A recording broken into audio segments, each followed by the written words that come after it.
You are listening to KC Sports Network, proudly presented by Emprise Bank, your partner in possible.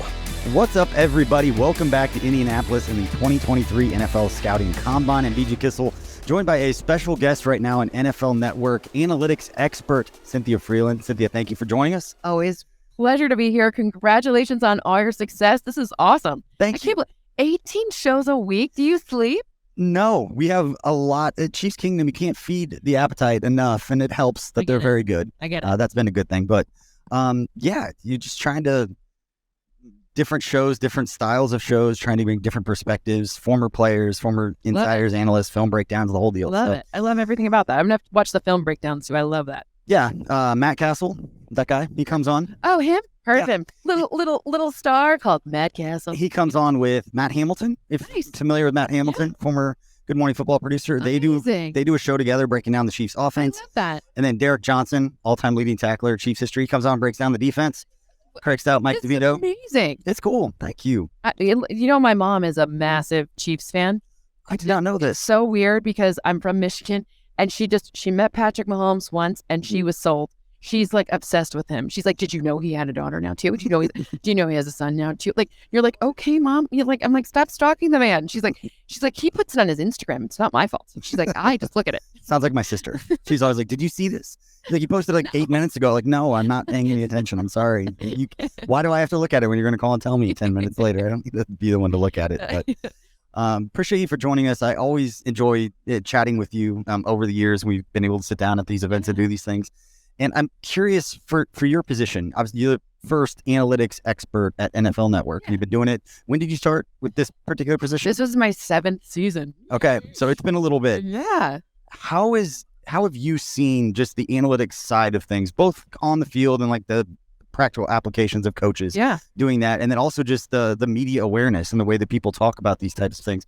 How have you seen it progress since you first started? Well, now we have to hear that annoying in-game, like, the analytics say to go for it. Like, that drives me bananas because it's not always true or right. But I digress. But the reality is we've seen it explode from the standpoint of like the technology that enables people to use data faster.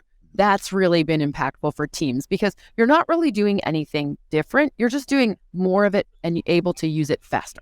So it's been great. And I think the storytelling behind it, people have become more and more attuned to what, like, we talk about next-gen stats. And at first, the next-gen stats just felt like they were speed. Like, this guy's reaching top speed. And you're like, well, okay, but do we really even want him to? Because, like, that's like a corner and he shouldn't be running. Anyways, but then it's now, like, going to things like, burst, right? Like how fast someone gets off the line when you're trying to, like Chris Jones is awesome burst, right? So it's things like that. So like quantifying like how good is someone or what does this mean in the context of wins and losses, which is what really matters. Yeah, I think people, and you tell me if I'm wrong, because obviously playing in your space, but like it just seems when it comes to analytics that people want everything to be black and white. Like this is the number, this is the decision you make, as opposed to it being another tool in the toolbox for coaches to be able to understand the different things that are going on. Listen, everyone wants everything to be fast and easy. Like, I want to go on a diet and lose 10 pounds tomorrow. I don't want to have to do the hard work of like working out and eating right? So we all want things so fast. We're so impatient. Look at all the things we do in a day. Like, do you want anything that takes a long time? No. But the reality is if you could make yourself have 10% better decisions, like if there's 70 plays in a football game, that's 7 plays. Think about how many games have come down to 7 plays, like all of them. So, or many of them at least, right? So the truth is if you can make the quality of those 7 plays better, then you've done a good job. And it's just unsatisfying because we all want something to be now and fast and black or white, but we want that for everything, right? So it's finding comfort in the discomfort and playing the long game and understanding that sometimes you could have this process and the outcome isn't what it still stinks, but your process was actually good. So it's all about figuring out like your comfort level with risk and how you understand risk tolerance for it, because you just got to stay patient. It stinks. It stinks. You just got to keep eating your salad and going to the gym and you will lose the 10 pounds, right? So when you see how far it's come since you started, you said like 7 years ago, what do you think 7 years from now the analytics world is going to look like, again, both on the field and the applications for the coaching staff? And obviously my background with the Chiefs, I got to know Mike Frazier when I was there, and a lot of these guys behind the scenes that do phenomenal work to get in coaches' ear and giving me information. But what do you see it looking like 7 years from now, both from broadcast, just content consumption, just all of those applications where fans are consuming and absorbing this information that it's not that it's new, but it's being delivered in a new way? Yeah. So 2 things. The first, I think some of the biggest advancements will be in like the stuff that like the sports performance areas, because like there's still so many ways where like areas to go. And even though we're pretty advanced with like even sleep and all that stuff, like there's just so many, like, which is great. We want the best players to stay healthy and not get hurt. Like, absolutely. I love all of that. I think you'll start to see more of the broadcast. I hope like, so I'll do my shameless pitch. Like I really want to do in game, like the way like a Dean Blandino or a Mike Pereira comes into a game. I want to say like, hey, the reason that, or like the probabilities here, but just so we're clear, it's never like all or nothing. It's always like, you know, hey, so Patrick was just been pressured on the past 4 dropbacks. 1 resulted in a completion for a first down, but now we're at 3rd and 17, and we're gonna have to like, the reason you're seeing like them only try to, you know, go for 10 yards, even though they have 17 to go, is because they're going to take the 4th, whatever. Like, right. It's like, so like, it's why? Well, it's because they've been showing him zone defense. So he's just giving a shorter pass to Jarek, you know, whatever. Like I'm making something up, but right. Like it's just a little bit more of the why, because the more football's a complicated sport, even for people who know it well. And the more context you can shed onto why something is happening, the more interested people get in the game. Right? Like, why? Yeah. We all want to, like, how many times would be like, why? Right? So if you can just give like a little bit of why, I think that's where it will eventually go. I find myself going to like the 4th down bot, like account, and just being like, should they do this? Should they not do this? And I know that's just one piece, but that's fun. But like, it is, right? It's fun. And it's good too. But, and it's also like the history of things. Like, you know, like in general, 4th downs work from this yardage 20% of the time. That's not a high probability outcome, but it's not always that's not always true. Like for the Colts, they were really good at it in weird situations because they had the play ready for it and they practice it. And it's not weird for their players. They're not, you know, like they have more than 3 4th down plays. So they're going like, so it's normalizing something that isn't normal for every team. I haven't really thought through it. Just while we're having the conversation, the applications I would love to see in like 7 years. We know the players wearing the sensors that say how hard they're working, that they use them on the sideline to make decisions, guys coming in and coming out. I would love for that to be available in real time, to know what the heart rate is of guys. And it's hard because that's like HIPAA stuff. Right. I mean, like, but but I think I would love to know Patrick Mahomes' heart rate, like in the Super Bowl throughout the entire thing. Like, I feel like it doesn't change. Right. Like, I just don't feel like. That's why I was going with it. Yeah, exactly. You're going to see everybody else is just spiking and his. Yeah. And his just like, what are we doing? It's Tuesday afternoon. Like, it's the same. You know what I mean? Like, like I feel like I think that'd be awesome to, but I also feel like you already know that about, you know what I mean? Like, you already know, like, he's not sweating this. Like, truly.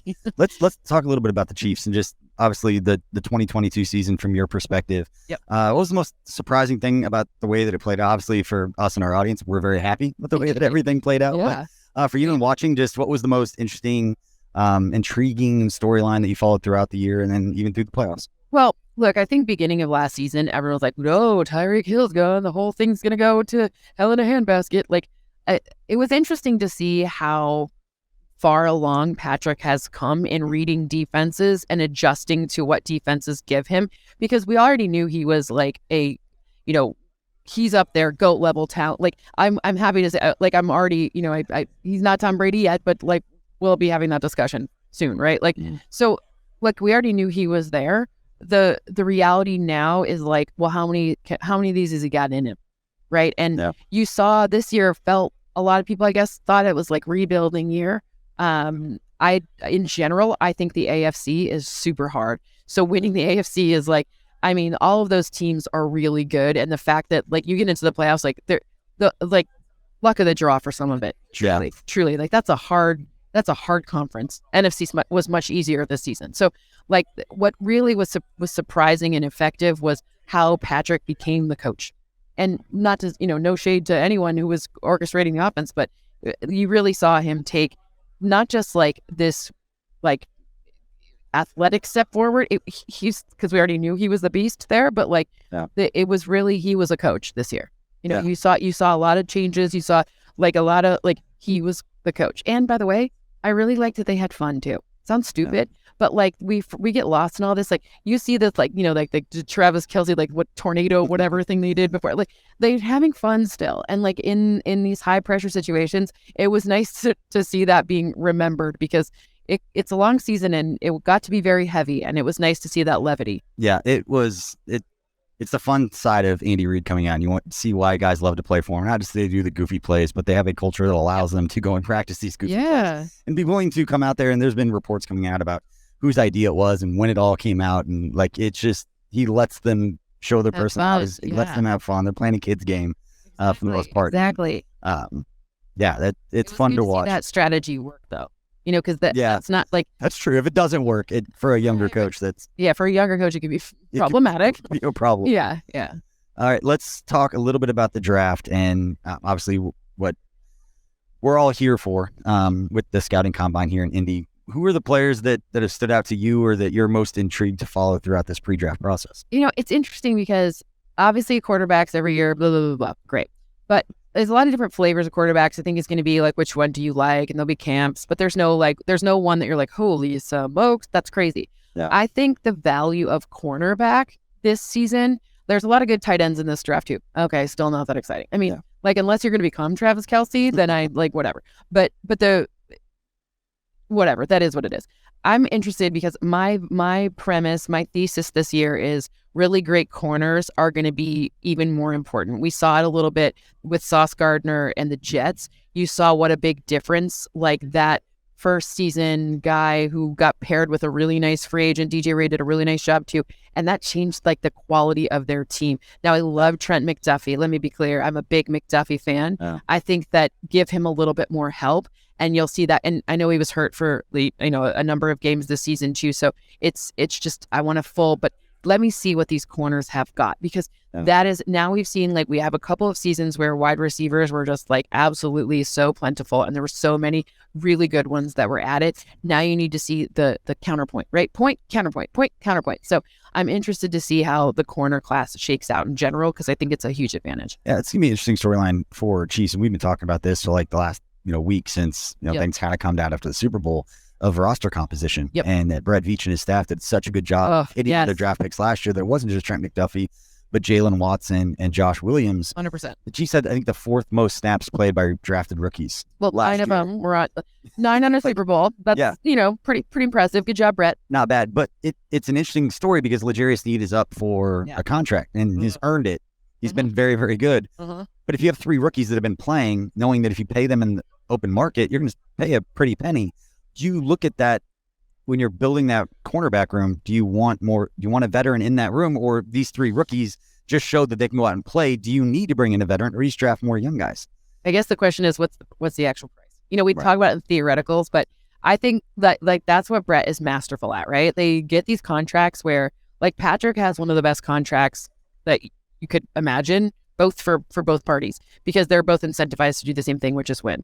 And I think your bigger question is like, so Frank Clark, I mean, because Chris Jones, you got to pay him, so it's like, I don't know. So Sneed's an interesting one. I don't think Sneed will be a Chief, but not because he doesn't deserve to be one, but because I think the price tag he played his way into, I think he's going to get that crazy top level money. And I know this is going to sound weird, but there's no longer using, like, remember you used to call people like a slot corner? It was like a shade. Yeah. Oh, he's a slot corner. He plays in the slot. Like, he's old. He's washed up. Now, you need that slot corner to be nasty.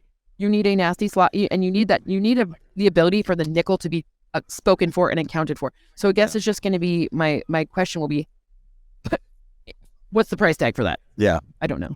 I think he'll be one of the highest priced, but I just don't think they're going to be able to afford him, unfortunately. Yeah. And that's one of the things Brett Veach and his staff are going to figure out this week. And he talked about it when he did his media, that so much of this week we come here to talk about the prospects, and the prospects come and do all that, but so much gets done about trades and 100%. So much more at the combine is actually about just everybody coming here. Things get streamlined. You can have those conversations get done. But Cynthia Frelund from NFL Network, we appreciate you for stopping by. Having me. Catch her and everybody at NFL Network with their live coverage of the 2023 NFL Scouting Combine, March 2nd through 5th, again on NFL Network. Coming up, we will have Mr. Charles Davis right after this. Shut up. He's my favorite. He's my favorite. I love him.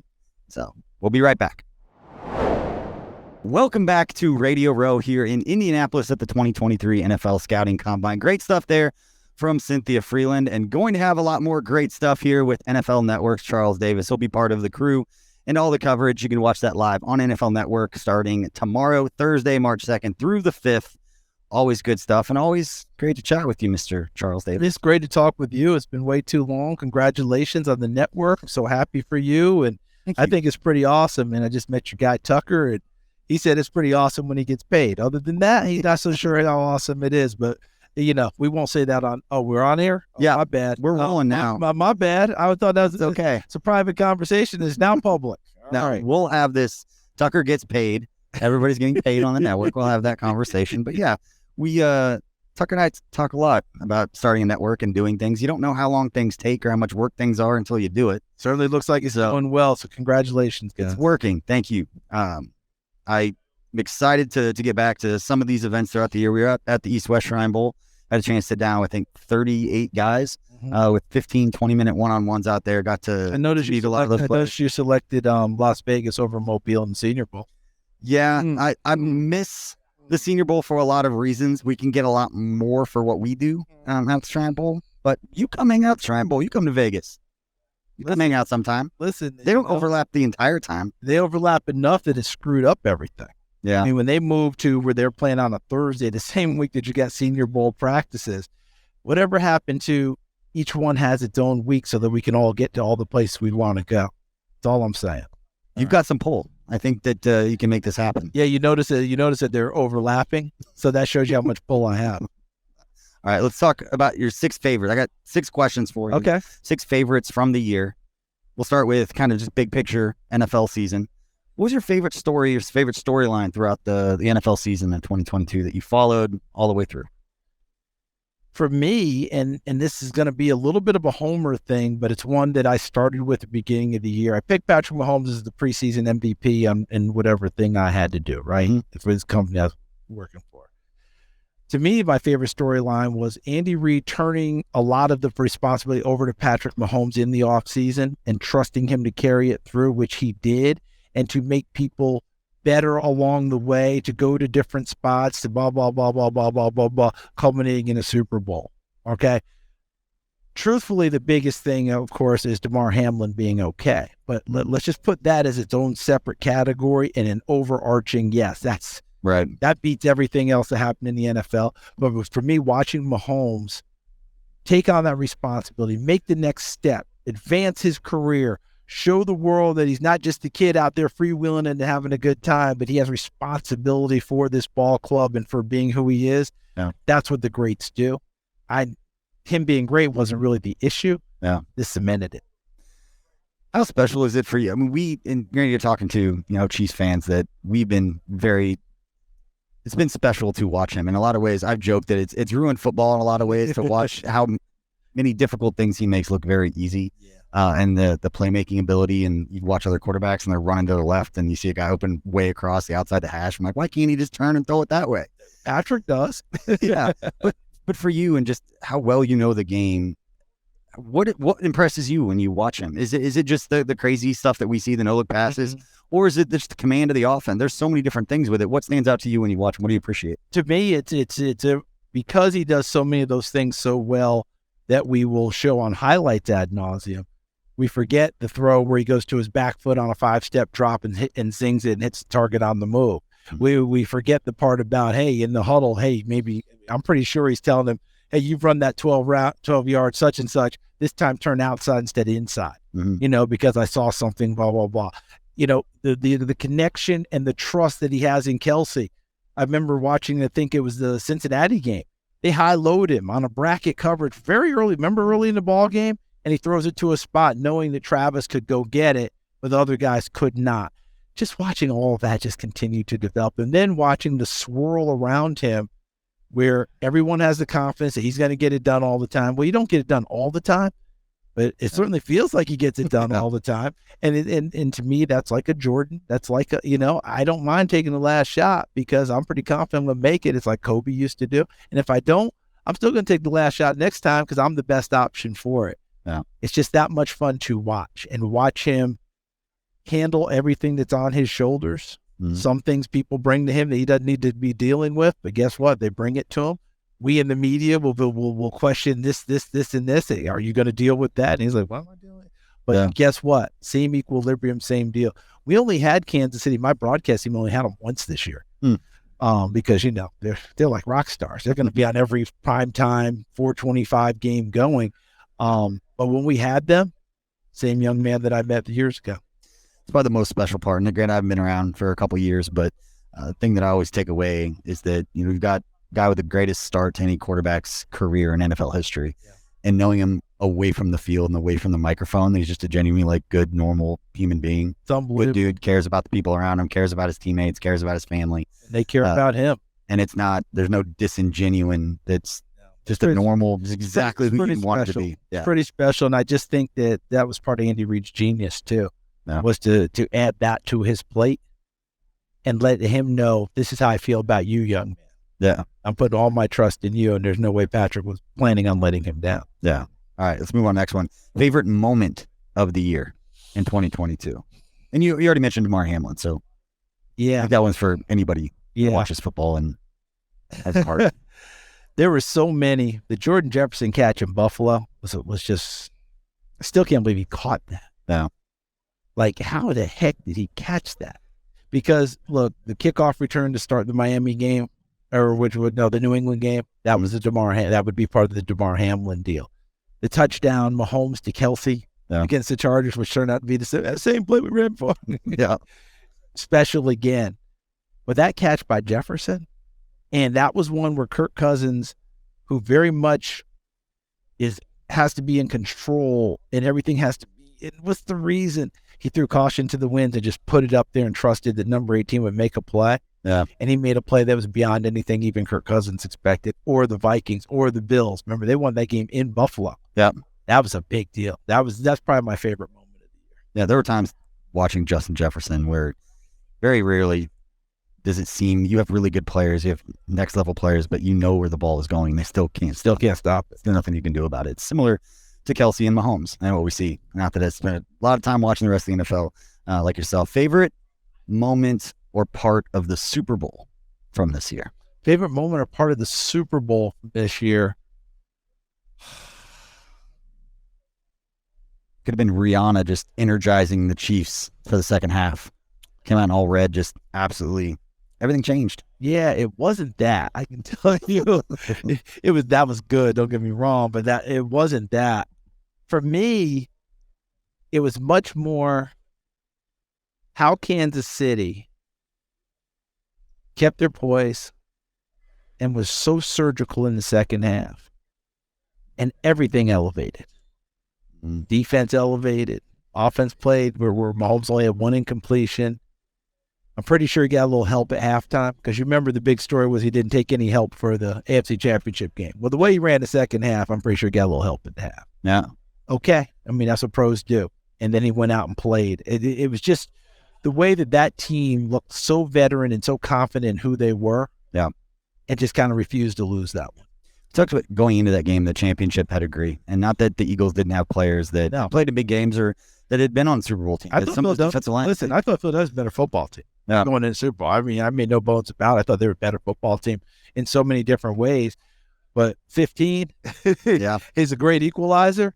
And then the defense made some plays when they had to make some plays. And I know everybody's screaming and yelling about, should have been interference. Did he grab him? It's a clear grab. Like when Bradbury goes, I grabbed him, I just think they call it. I don't know why we're debating it anymore. They say it's a situation.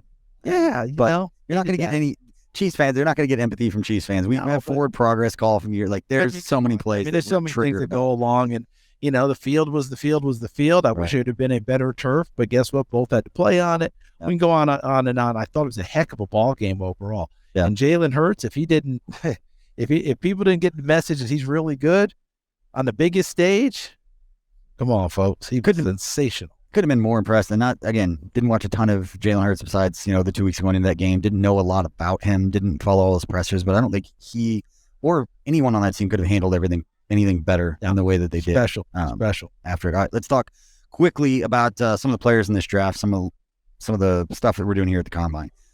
Favorite player in this draft Bryce Young, Alabama quarterback. So many question marks. People want to ding him for his size. I think he's the best playmaker in the draft, playmaker extraordinaire. He is my favorite player. No ifs, ands, or buts about it. Probably because this is not a year where the quarterback is that lock guy. It's not Trevor Lawrence year.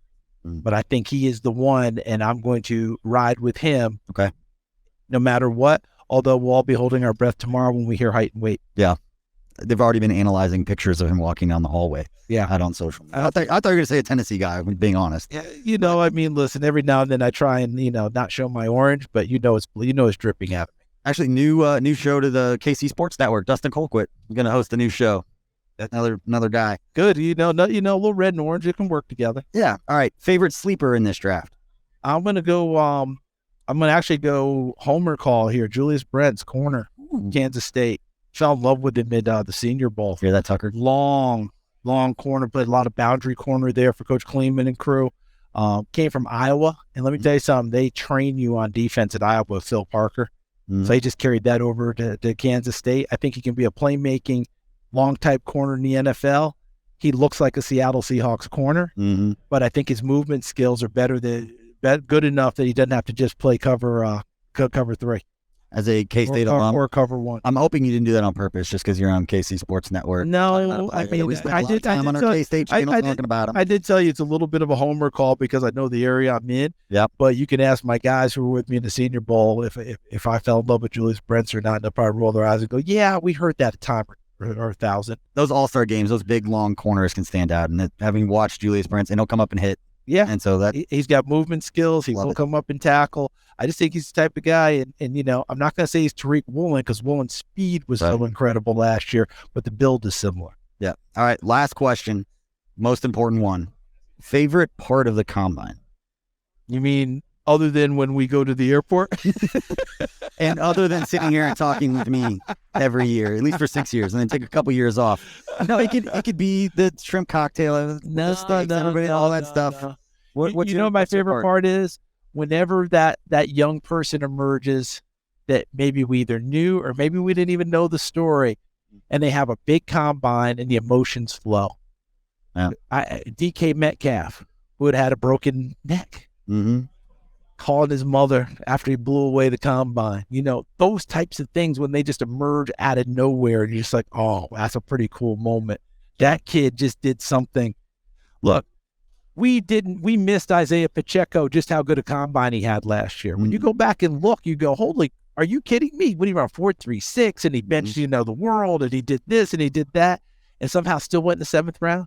So that just tells you is for all of us who think we're evaluators, who think we're picking, who think we're doing, sometimes, we just fall into it. And to get him in the 7th round, are you kidding me? The way he runs, I know that, he runs angry and all that stuff, that kind of term. He runs with as much passion as anyone I've seen play in a long time. An energy giver. He really is. Coach Reed says it all the time. He absolutely is. And for him, every play is a joy. An absolute joy. So it's fun to watch. And we saw him here and he had a nice combine. But did we really blow him up? The answer was no. Yeah. Really didn't. That was the beauty that last year we sat down with him at the East West Shrine Bowl. So they drafted him in the 7th round, and we're doing a live show at KC Sports. We throw to the interviews like we have the Chief 7th round pick sitting down. And we asked him his favorite play from college. Gave us a pass pro rep. So let's go watch a blitz pickup that he had. And he probably stoned some guy that just dropped him like a bag of dirt, as they said on Seinfeld. So yeah, he was memorable. He was pretty special, and that's what you get at this combine. A lot of stars. Sometimes they cemented a good number of stars come and don't do all the things, but sometimes you see these kids emerge. I remember when Logan Wilson from Wyoming emerged at this thing and ended up being a 3rd round pick, and now look at him, he pushes for Pro Bowl. It's just fun to see and just to see them do their things. And then when they set a bar for schools like Wyoming, the next guys that come through were like, hey, you remember when that guy from Wyoming did it? Well, here's another kid from Wyoming. And we had the linebacker last year, went to the Jaguars in the 2nd or the 3rd round. Yeah. So we end up having that. Chad Muma. Yep. Yeah. So we end up having that happens along the way. It's kind of cool. Love it. Love all of it. Not to mention, every school possible could be here. When you think about it, it's not just North Dakota State anymore. South Dakota State won the whole thing, and their tight end Tucker Kraft is here. There you go. Make sure you're checking out NFL Network with Charles Davis and all of his coverage. And we appreciate you, Charles, for stopping by. Thanks for having us. Always great to see you. Congratulations again on the network. Thank you. May it grow to the point where Tucker's asking for a raise by next week. All right. He does that anyway. Appreciate all you for listening. We'll get you next time. Thanks for watching this production of KC Sports Network, the fastest growing sports media network in Kansas City. Check out these videos that feature our team of more than 15 former players, insiders, and analysts bringing you the best Chiefs coverage you can find. Entertain, educate, inform. KC Sports Network.